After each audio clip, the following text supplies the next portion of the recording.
Hi, welcome to Q Recaps. Today I will recap the story of film John Carter from 2012. As a highly decorated cavalry captain during the Civil War, Carter's life was forever changed when he witnessed the death of his wife and son in the war. This tragedy led him to become disillusioned and move to Arizona to search for gold. The loss also instilled a strong anti-war sentiment within him. That's why when he was later tracked down by the colonel, Carter managed to escape. On his run, he was attacked by Indians and fled into a canyon with the wounded colonel. When it seemed as though they had reached a dead end, the Indians suddenly retreated, frightened by the cave behind them. With fear and apprehension, Carter ventured into the cave, where he was amazed to discover an ancient stone with mysterious carvings, surrounded by walls of gold. Carter was taken aback when a man in robes suddenly appeared behind him.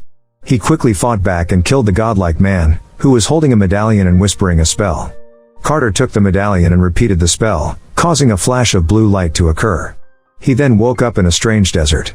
To his amazement, Carter discovered he had gained the ability to jump high with just a slight leap, and throw stones for hundreds of meters at will. After adjusting to these changes, Carter made his way up a nearby hill where he spotted a nest of newly hatched creatures, which made him uneasy. At that moment, a group of alien creatures riding beasts approached and fired upon him, who expertly dodged their attacks. The lead alien, recognizing Carter's exceptional abilities, lowered his weapons and greeted him cordially, introducing himself as Takas, the leader of the Thark tribe. The man asked Carter to jump again, but Carter seized the chance to jump towards the weapon. However, he was overpowered by a tranquilizer before he could reach the hall. The Tharks brought Carter and the newly hatched cubs back to their devastated tribe and, following tribal custom, distributed them among the inhabitants along with the babies.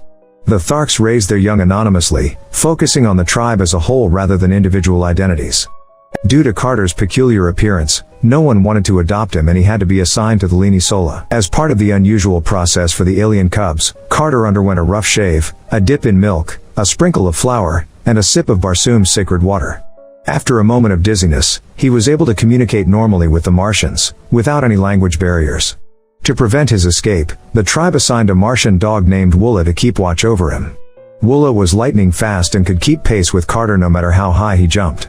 However, when Carter jumped into a crowded dinner party, Woola was unable to stop and ended up crashing into the gathering, which resulted in a severe beating. Carter had no choice but to intervene and save Woola. In the heat of the moment, Carter accidentally kills a member of the clan. However, Sola, who was blamed to be responsible for the chaos, would also face a harsh punishment. Sola's body is littered with scars, suggesting a life filled with suffering, and another mistake could lead to her death. In the Palace of Helium, the princess demonstrated the energy device of the Ninth Ray, the source of the Z'donga's power. Recently, 3 bald men claiming themselves Thurn God's ambassadors, gifted Than, the leader of Z'donga, with an artifact that would grant him victory in every battle. But just as the princess was on the verge of success, Thurn deliberately destroyed the device. Knowing they couldn't fend off Z'donga's forces, the princess's father was forced to comply with their demand. The princess was asked to marry them in exchange for peace for her people, but she consistently refused. So, she rallied her army and confronted Z'donga head-on. Carter observed all of this from a distance and, when the princess fell from a great height, he leapt into action to help. With his remarkable jumping skills, he single-handedly turned the tide of the battle. Tharks joined the war that led to the retreat of Z'donga's army. The Tharks were amazed by Carter's bravery, granting him the title of Dotar Soyot. The princess, impressed by Carter's abilities, voluntarily became a prisoner of the Tharks. As night fell, Carter shared his backstory with the princess. It wasn't until the princess drew a star map on the ground that Carter realized he was on Mars. Intrigued, the princess asked how Carter arrived and he explained that a medallion brought him there. This revelation sparked an idea in the princess's mind and, despite Sola's warnings, they broke into the Tharks' temple sanctuary. The princess deciphered the ancient text and discovered the existence of a sacred place known as the Gate of Iss, which she believed would provide a way back to Earth. Unfortunately, they were caught by the guards of the temple, which was a taboo for the Tharks and meant that all 3 of them would be sentenced to death in the arena. However, in the nick of time, Carter made a shocking discovery about Tarkus's secret and realized that Sola was actually his daughter. Despite the consequences, Tarkus took a bold risk and let the 3 of them go, which resulted in him losing his status as a tribal leader and becoming a prisoner himself. Freed again, the trio took Woola and set out on an adventure to the gates of Isis. They journeyed through the barren Gobi, the sand dunes of the Stormlands, and witnessed the cities that had been devastated by Z'donga. This brought back memories of Carter's homeland, but it was then Sola caught on to the princess's true intentions to take Carter to Helium and aid them in the war. Despite this, Carter was focused solely on returning to Earth and disregarded the plight of Mars. After a while, they eventually reached the Pilgrim River, at the end of which stood an inverted pyramidal structure. The moment Carter stepped onto the altar with the princess, the structure transformed, a blue vein emerged, slowly revealing a narrow passage, proving that this pyramidal was not a natural wonder, but a product of machinery. In the center of the hall lies a recessed imprint. When the medallion is placed on, a blue light illuminates the veins and depicts the star map of the solar system, which is none other than the legendary ninth ray. This ninth ray possesses the capability of spatial teleport replication and, as a result, the Carter on Mars is just a replica of his true self who remains in the Golden Cave on Earth. The princess has also been investigating the ninth ray's secrets, but in order to decipher the runes, she needs some books from Helium's academy. Just as they were about to leave, the Warrens, instigated by the Therns, stood in their way. In the face of the monster's attack, Carter instructed Sola to take the princess and escape, while he and Woola remained to battle the thousands. During the battle, Carter's thoughts once again turned to his deceased wife and son, and his belief provided him with the strength to keep going. However, eventually he was overpowered by the enemy forces and fell. Fortunately, Helium's army arrived just in time and successfully repelled the Warrens with a few well-placed cannonballs. The king aimed to secure peace by arranging a marriage between the princess and Anne, who was sincere enough to come alone and offer his life to the princess. Out of consideration for the greater good, the princess agreed to the compromise. Wounded, Carter was brought back to Zidanga for treatment.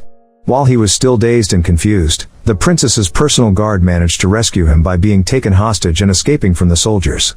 Using his incredible ability to bounce, Carter reappeared right in front of the princess, who was trying on her wedding dress. But even as she once again implored Carter to fight for Helium, he again declined.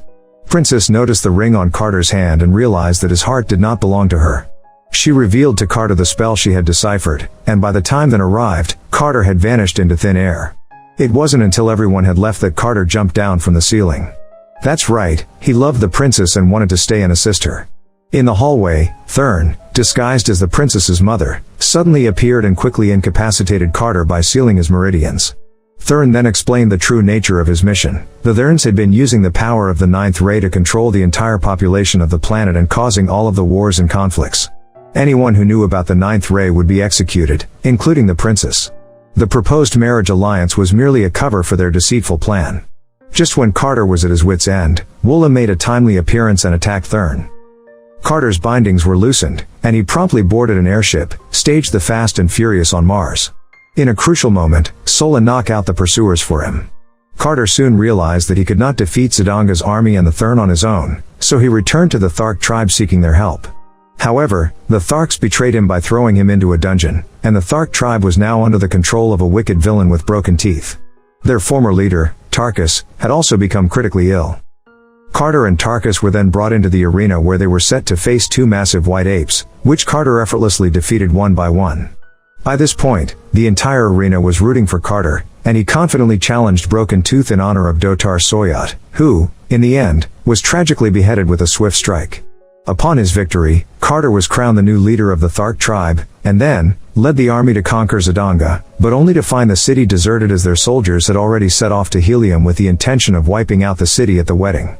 Breaking their long-standing rule of not traveling in airships, the Thark tribe stormed into the wedding hall in their massive warships.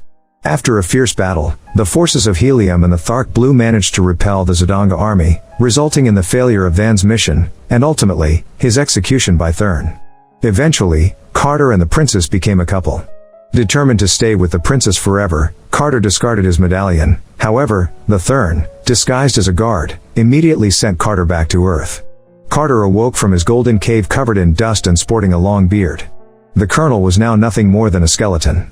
Carter gazed upon Mars, 50 million kilometers away, and felt a deep frustration.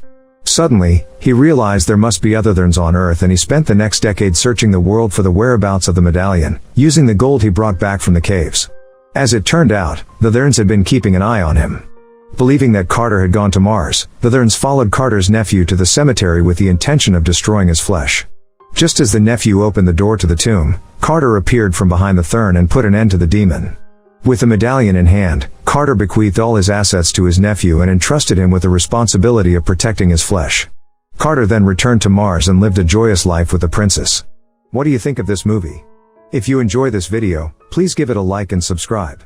Thanks for watching.